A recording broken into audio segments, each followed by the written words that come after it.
My son, if you want to do the other mic for me, the mic with me, you can. We'll just, there's not that many people. Wonderful, everybody's here. Okay, just another big thank you to the organizers of this event, Nigel and Ashana and Seth and Judy. Let's give them a round of applause.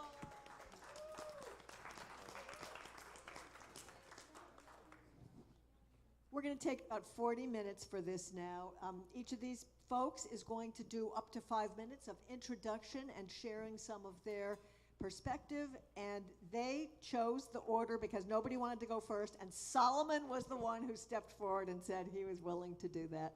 So Solomon, we're going to start with you. Then when you've all finished, I'm going to ask the whole panel 2 quick questions, and then we're going to take questions from the community.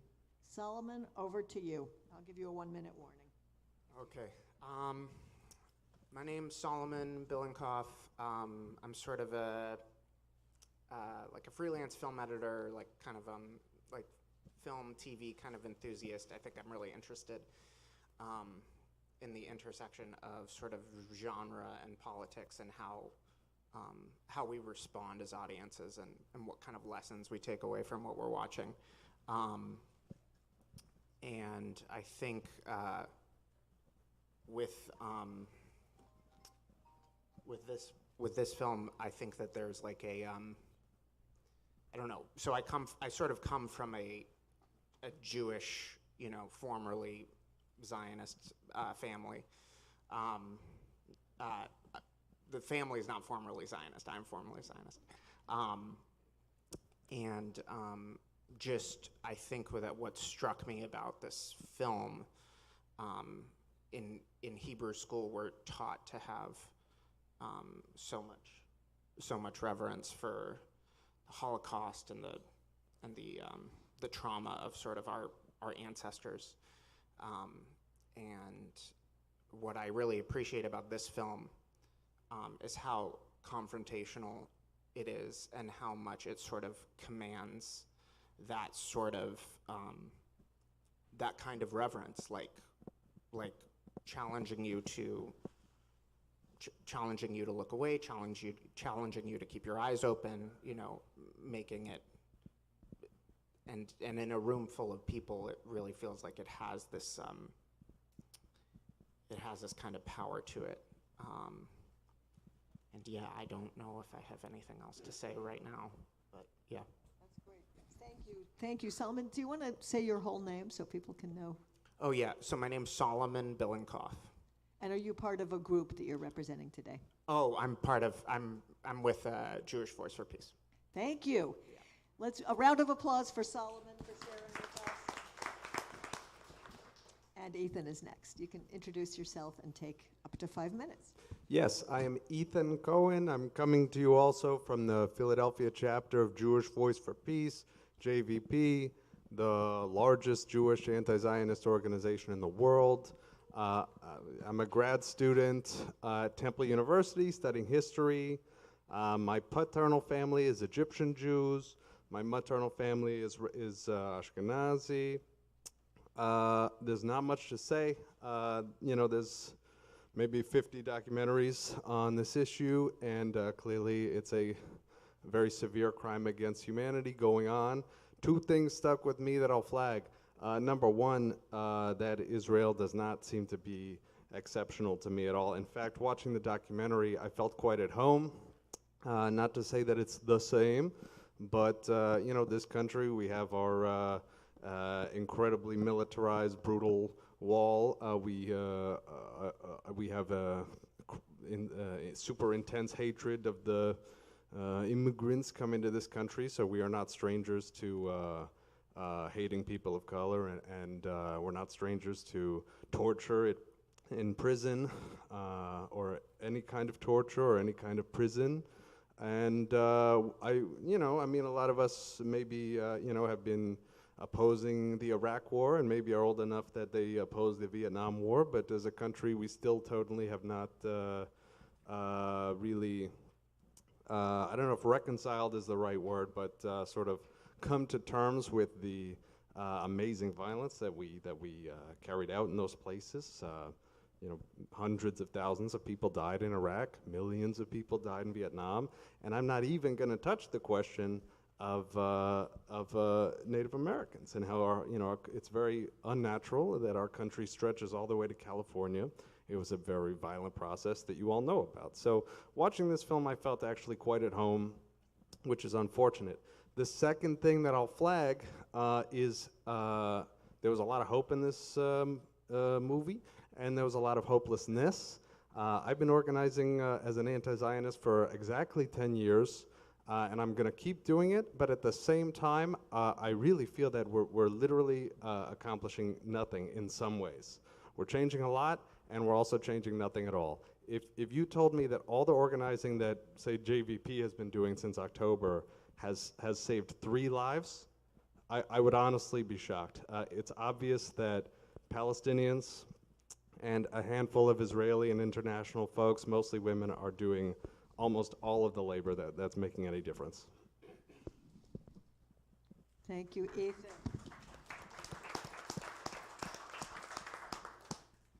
Hello, everyone. My name is Issam Sarama. I am a Palestinian Muslim, and I represent Prayers for Peace Alliance. We're a group of Palestinian Jews and Christian Muslims. And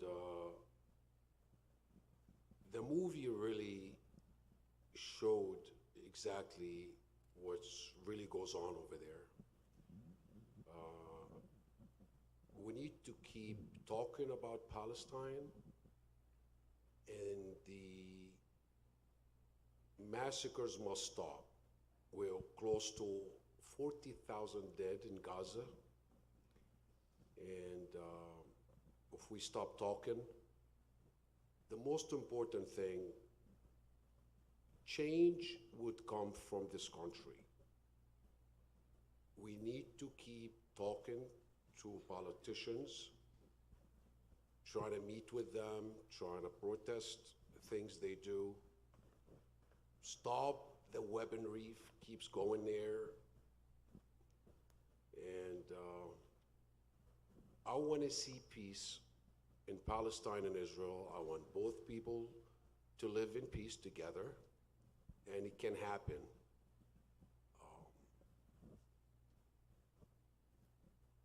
And it's great. Thank you so much. Hello, my name is Ahlam. I'm also a Palestinian. My family's Christian. I'm here representing all of the Palestinians that are ashamed to be an American.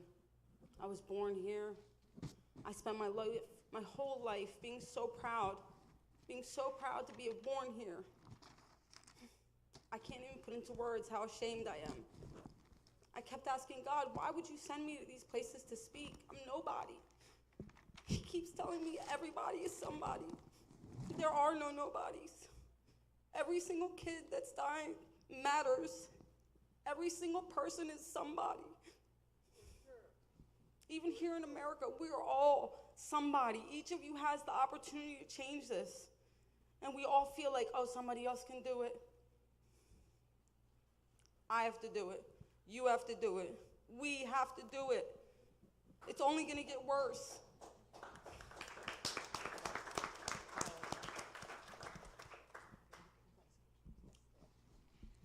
Whew, let's take a breath. Powerful words. Thank each one of you. Yeah, so I have 2 questions to ask everybody on the panel. And then we're going to start collecting questions and comments from people in the community. The first question is, given that we are all situated here in the United States, what is, and this could be like just a 1-sentence answer even, but what is your recommendation for people to what to do situated as we are in the United States? And people can answer in any order here. Yeah, I'll say 2 quick things. That's a great question. Number 1, in 2005, as many of you know, Palestinian civil society, the great amalgamation of trade unions and coffee shops, refugee camps, women's groups, etc., came together and they said, now Palestinians are not a monolith, but this is as close to unanimity as we'll ever get. They said, rest of the world, you want to be in solidarity with Palestine, here is how. Boycott, divestment, and sanctions. And you can look up the 3 demands for equality regardless of race and right of return of the refugees, obviously, and taking down the wall. So that's number 1. BDS. BDS movement. Number 2, I would say you already have talents, and whatever you do can be a revolutionary talent. You feel me? So if you're a guitarist, you know, be a revolutionary guitarist. If you're a poet or an athlete, there's a way to take everything and turn it into something that can make a change. Believe me, you know, there's playgrounds for Palestine. That's an organization, you know, thinking of athletics. So I think you guys get what I mean. Maybe there's other ideas. Thank you.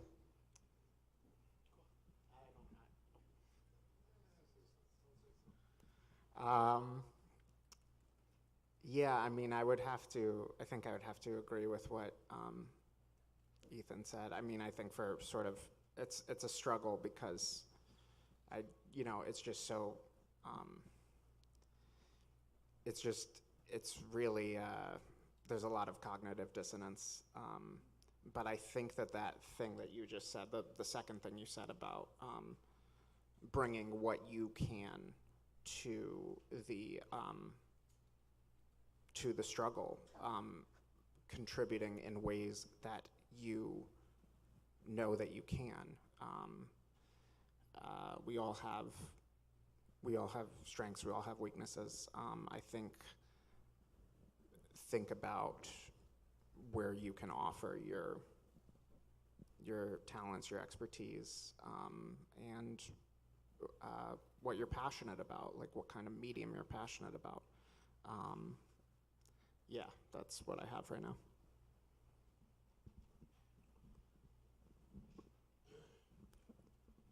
We keep protesting. We keep sending letters to the officials and hope for the best.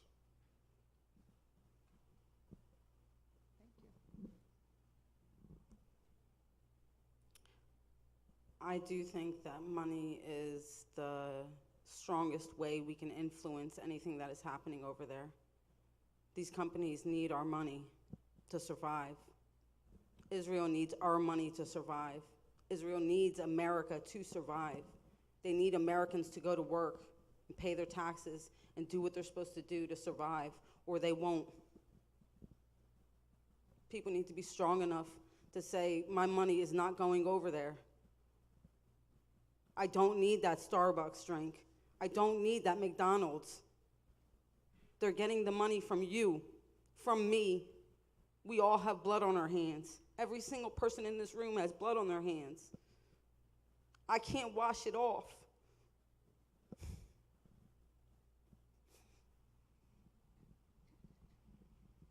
I'm going to answer that question also, which is I very much believe that one person alone can't make a difference. You got to join something. You got to join something bigger than you, collective. I've just recently become a dues-paying member, even though I've gone to actions for years since the beginning of the group, If Not Now, which has a very well-organized campaign to target AIPAC, which funds the election cycle of basically right-wing Zionists who support the state of Israel, right or wrong. And it's to make sure that AIPAC, it's a big financial Jewish organization, doesn't have the clout that it has in elections. So I welcome anybody else to also look up If Not Now and join that campaign. The second question is, what is the biggest hope you have? And I don't mean like what boundary, like one state, two state, no state, blue state. I don't mean like a political this or that. I mean, what is your biggest hope? My biggest hope today to see the war end and the occupation to end.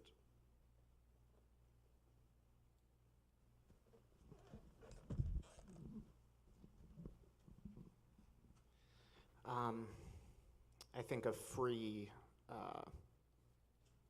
integrated society in that region, returning stewardship of the land to the Palestinians. And generally, I think worldwide, I would like to see a lot more empathy. My hope is that empathy, the empathy quotient or whatever, increases with time, and that's one of my hopes.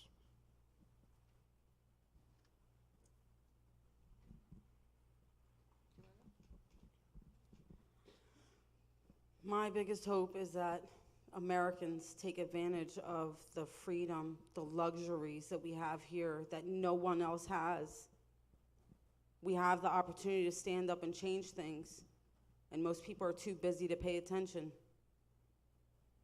My hope is that we all wake up and realize that if it's going to happen there, it's going to happen here.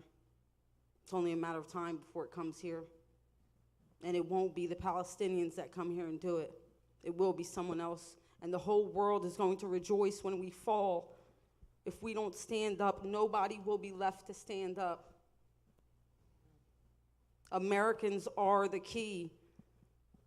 If we stop what's happening in Palestine, we can stop what's happening in Congo. We can stop what's happening in South America. We can stop what's happening in Sudan and Syria and all over the world. We just have to stand up.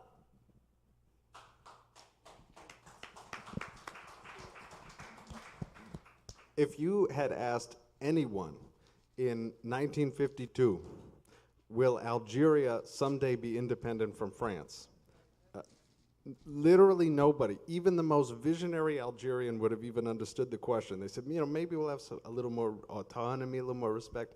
10 years later, they won their independence. Now, it was a very bloody road, and it's been difficult since then, but the colonial state has this amazing way of, at the same time, being so strong and so precarious, and none of them do last forever, and our idea is to make it a less bloody road to the end.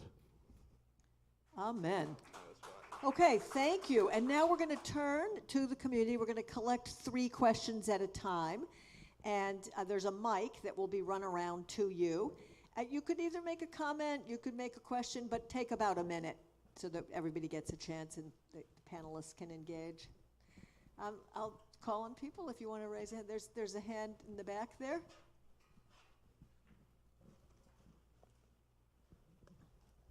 Thank you. Good evening, everyone. My name is Asantwa Nkrumah Toure. I'm an organizer with Black Alliance for Peace, and we are a member of the Philly for Palestine Coalition here in Philadelphia. I do want to thank everyone for this event. I really enjoy watching the film, although for me, because I've seen similar documentaries about Palestine for many years, the scenes I saw were not that different, but I like seeing it now, given where we are in our movement today. But what I really want to point out is, I hope you caught the picture of George Floyd on the wall there, because there were numerous George Floyd solidarity protests in Palestine during our rebellion in 2020. So I want to remind everyone, and I want to give a shout out to Jewish Voices for Peace for your report, Deadly Exchange, about U.S. police officers being trained in Zionist Israel.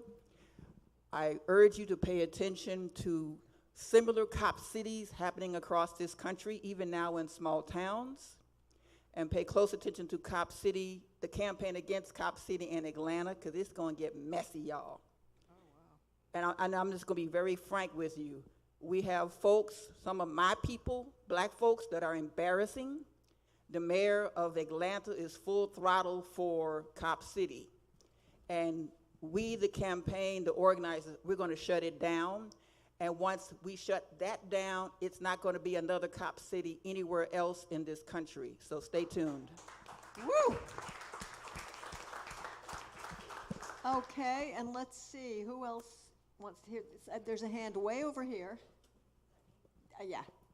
Hi, my name is Rachel. I'm a Jewish Boomers Against Occupation in Palestine. If you're a boomer, you can come see me or these three.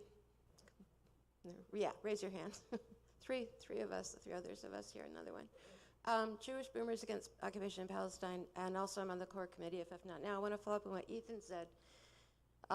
Tuesday, there's the committee. The Pennsylvania government is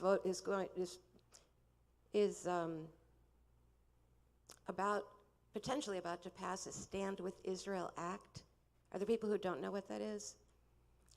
The Stand with Israel Act prevents the Pennsylvania Treasury from divesting from Israel or companies that deal with Israel, and the Pennsylvania Treasury has more of its money invested in Israel than any other country. The second thing it does is it prevents state funding of any college or university that divests from Israel or any company doing business with Israel. So in terms of, I know there's a large portion of us here who want to do something to affect our government, and it's propping up, as people here have said, of what's going on. So I know I get really tired of calling my representatives because it doesn't do anything, but there really is a chance that this won't make it out of committee or potentially won't make it out of the House or might get delayed till the fall. It really could make a difference if you call your representative. And the second thing is Netanyahu is addressing Congress on July 24th, U.S. Congress. Yeah, and there was an effort to stop it. It didn't work. He will be speaking at Congress. And I and a few other people have looked into, well, is there a national, it seems natural there would be a national demonstration. A lot of people would go out to protest Netanyahu addressing U.S. Congress. But so far, we've uncovered no national efforts. Ethan's going to look into it, and others, I'm sure, will, share information as that happens. But it's a month from now that Netanyahu will be here. Thank you so much. Does anyone on the panel want to comment on any of those three comments? Or should we keep gathering questions and comments? Good. We have close to 20 groups are joining together, and we are working on that letter. If Not Now is one of them, Prayers for Peace is one of them. For July 24th. Yes. So people could save the date. Is that right? There will be something. It's just there's no details yet. There's no details yet. Okay. There's no action yet, but there are letters going to absolutely. Yes, there's letters going out. Okay, thank you. That was for July 24th when Netanyahu is addressing Congress. Well, is it a march, or are they you want people to deliver the letters? We're delivering letters. Delivering letters, okay. We haven't heard of a march. Right, there's a microphone, Suki. Thank you. We're also asking people to contact their senators, our congressional delegation, and ask them to boycott the speech like Bernie Sanders is and Elizabeth Warren is. So we can call Casey, well, you know who they are. Call your Congress people and ask them to participate in the boycott of Netanyahu. Okay, there's a hand over here in the white shirt and black tie. There we go. Hi, my name is Dale. I'm going to share something that's a little controversial, but it's weighing heavily on me. I've been a member of the Forum of Executive Women for 2 years. And we had our annual meeting a week and a half ago where they unveiled the new strategic plan, which is to increase membership, diversity, and make an impact. This is 450 executive women with a goal of 600. And these are women leaders around Philadelphia in very significant roles. However, on October 11th, there was an email sent by the executive director that the Forum of Executive Women stands with Israel. Now, this is supposed to be a nonpartisan women's professional organization. So on the surface, they're inclusive, but Zionist women have their thumb on the scale. And so I'm going to give up my membership because I'm voting with my wallet. And nobody knows about this. Wow. Yeah, thank you for sharing that. And many, many organizations are having great tumult and turmoil inside. It's a explosive time, and organizations are. I've heard so many stories exactly like that. That the boards of places are putting out letters like that, and then the staff is rising up in resistance to that. Yeah, thank you for sharing that. And we have right here.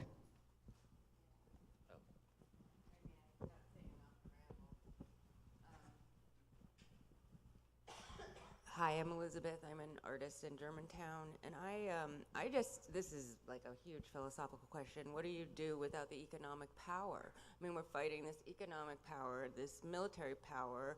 It's not just responsible for what's going on to Palestinians. It's all indigenous people, but Palestine is, it's just horrific. And what do you do when you get silenced? 10 years ago, my gallery had me pick up all my things because I spoke out against what was going on in Gaza. It was 2014, 2015, and getting accused of anti-Semitism when, the second boy I ever kissed was Jewish, and how many countless boyfriends, whatever, like, how do you deal with that? It's like the isolation of that, and anyway, it's like time to do the right thing, but then there's this demonization. It's really twisted. It's worse than Orwell's at 1984. So I just, coming here is good, but what do you do when you don't have that economic power to speak and make a living, find a way to make a living? Anyway, it's just really, it's enormous. And I'd also like to find out about going to the West Bank and volunteering when it's safe to do so. So thank you. Thank you. Let's take one more, and we'll see if the panelists want to speak. There's in the back right there. Ashana, right there. Thank you.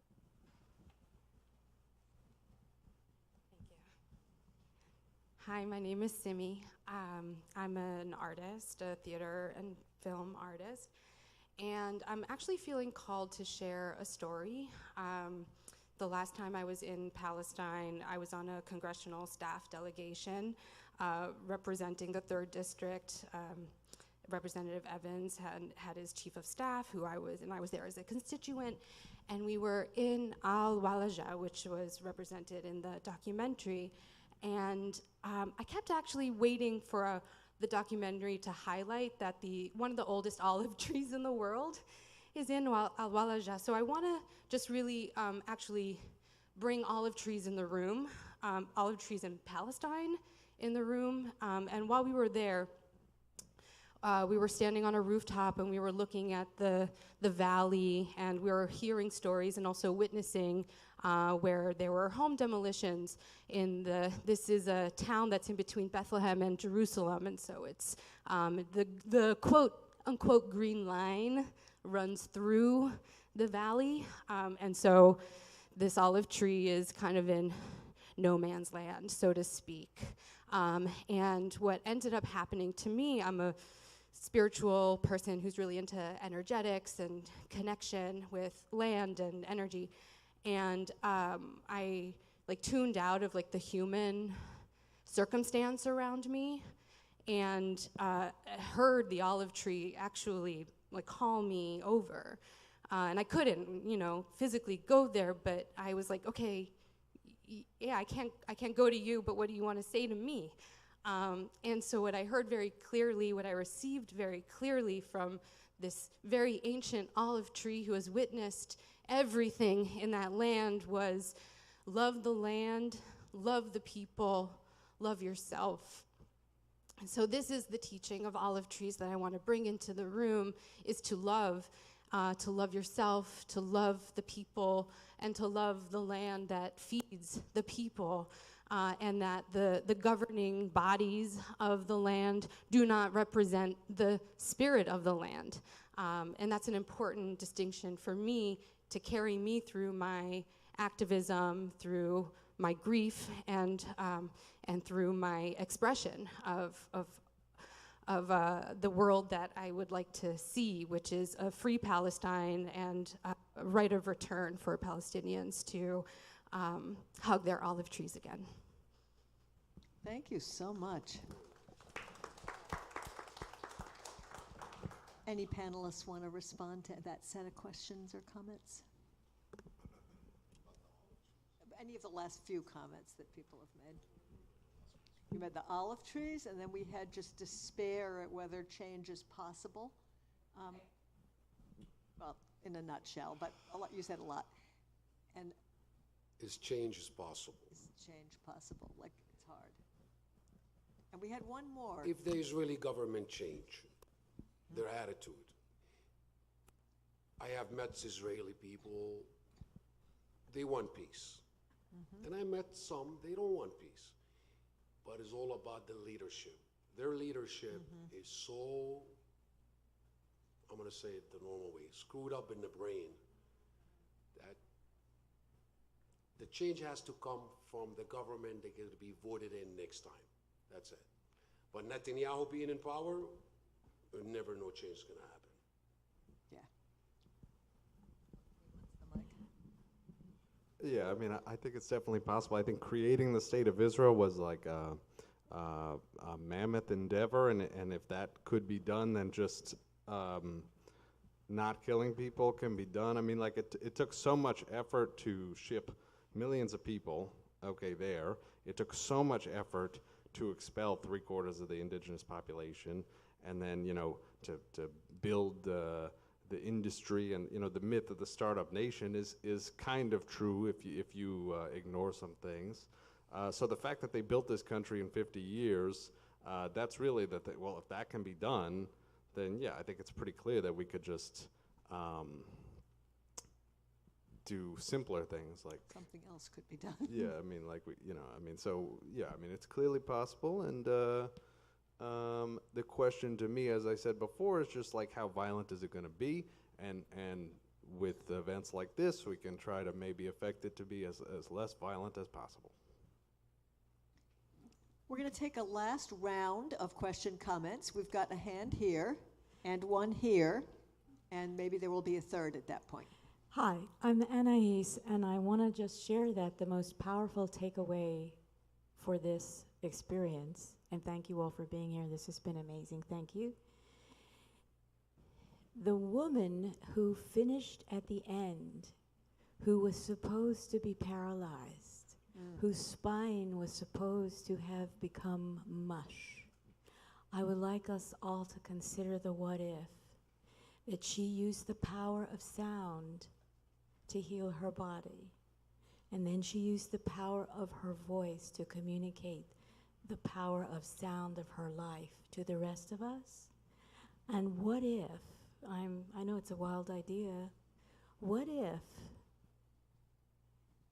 because at the core of this, there's some belief, there are belief systems that make all of this possible. And what if for a year, not only would we divest of companies and money, but what if we would go agnostic with our individual religious affiliations to sing one song and to use the power of one song, one united human voice, and sing all over the world, women singing, children singing, and direct all of that attention and energy first at Netanyahu? What if we went to Washington and we sang and we made so much noise they couldn't hear him speak? Thank you. And we have Nigel and then Sean, right? Jethro, sorry. Okay, you, Mike. My name is Nigel. I helped, organize this.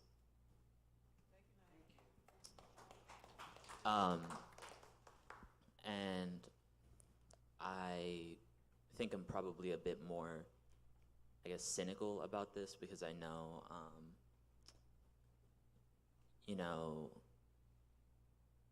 things like this are kind of impossible to change, yet they must change. And I think that, it took almost a million people to, change the civil rights, right? Like, it took years and decades and hundreds of people, you know, to die to change something that is much smaller than the, you know, entire state. And I think that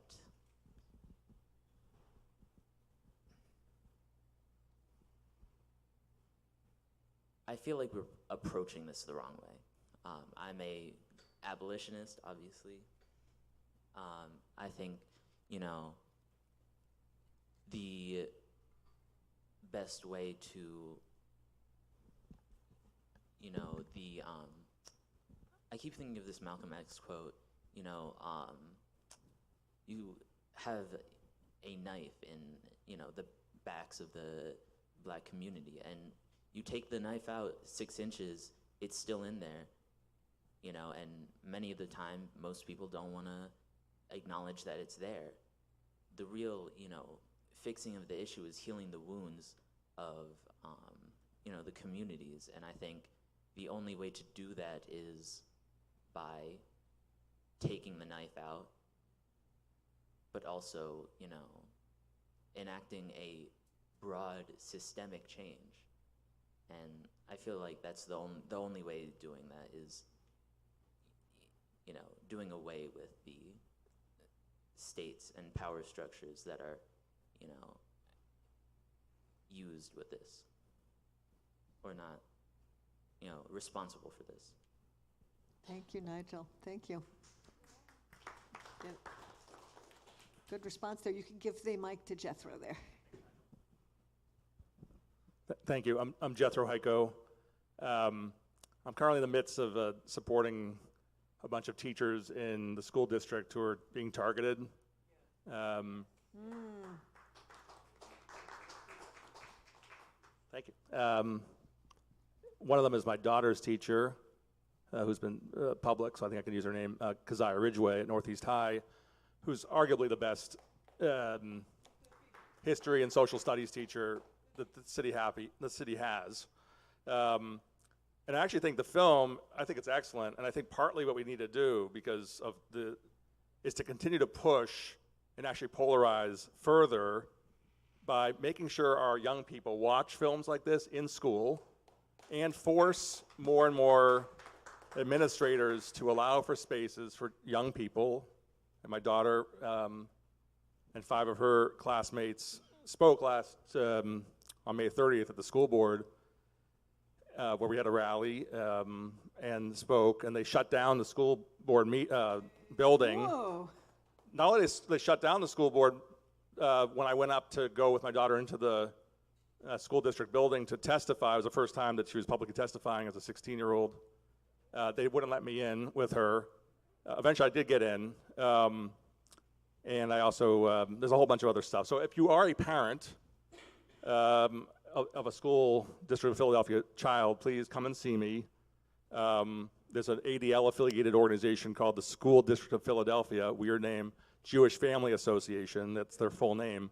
They're not technically affiliated, but they have a tremendous amount of influence that's causing tremendous strife. Northeast High, where my daughter goes, is the largest high school in the city, has the largest Palestinian-American population in the city, I think probably the largest Muslim population in the city, and it's 3,400 young people showing how coexistence happens in our city. So we need to stand up and not just think that, and I like what you said, I'm sorry, I don't remember your name, next to Rabbi? Afram. I loved I've been thinking a lot since October 7th that like what's over there and what's over here aren't different. Like time is collapsing, here and there is collapsing, and what's happening, for example, at Northeast High, it's certainly different, but what the young people are going through isn't that different. And we need to create spaces for them to be able to communicate without threat. And we need teachers to be able to educate without coercion, intimidation. I also will, just one last thing, celebrate that three teachers at Baldy School, also in the Northeast, have brought forward the first federal lawsuit against anti-Palestinian racism and discrimination under Title VI. That's great. But those teachers were forced out of their teaching because they hung some posters that their students had made that were calling for a ceasefire. So, so I think in Philadelphia, we need to actually focus often very locally, along with supporting BDS, because the more and more they censor, the more and more the issue will get attention from people that maybe right now can still stay on the sidelines and think it's not about them, which it is. Thank you. I don't have a, well, I'm a member of Jewish Voice for Peace. No, okay, so just to be clear, I'm going up against, without any organizational support except some from JVP, a group called School District of Philadelphia Jewish Family Association, which is an ADL-affiliated Zionist organization. Although I have bought the domain names of School District of Philadelphia Parents for Palestine in multiple variations, but I can't design a website. So if you know how to design a website, come talk with me as well. Thank you. All right, so folks, we are going to end now with a prayer, and people are welcome to keep lingering and talking, and no one's getting booted out, so people are welcome to stay. My heartfelt prayer for the land of Israel-Palestine is that all the people who love that land may be able to live in peace, in freedom, in safety, with fairness, with respect, with resources. And may this come to be through our hands, our hearts, and our heads, collectively across the world. And let's say amen. Thank you, guys. Thank you so much. Really good to be here together. Thank everybody. Thank you very much for coming. If you want to follow up, there's resources up here. If your email was on our list, we'll send you all the resources we have. Thank you.